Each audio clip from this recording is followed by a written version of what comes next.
اینجا زینپوی است، بالا هم قروت دارد. قروت. ای بسم الله. جای زورش اینجا بدست کو. نه جوشونه منو چکارن میناده میرزه. برای چه قروت شما کلوله نیستن؟ آخه با ایناش دیگه قروتن. ایناش تیکگی هم. قروت تیکگی. نه برای زمستون میبری تر میکنی میشکی. قروتا میکنی میخری. این قروت تیکگی را ما در بازار نمیبینیم. نه در بازار نمیفروشه. این شما دسته؟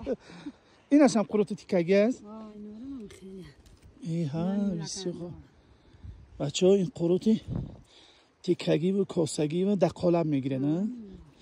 وقت ندارد به فکر اینا را کلوله کنید. کلوله کم کنی میشه اکو ماهای خیلی باخه برای زمستون میشکن میخیره. بسیار خوب. اینش هم قروت تیکگی است نه؟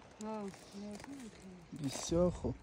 بچه ها ببینید اینجا در منطقه قروت شهر نیست که کلوله کنن، در همین ظرف ها با همین دکه های تازه میگیرن.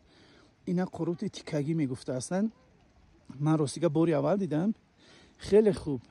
هم وقت صرفه میکنند و کلان کلان میتونن خانه هاشون برن. بسیار عالی.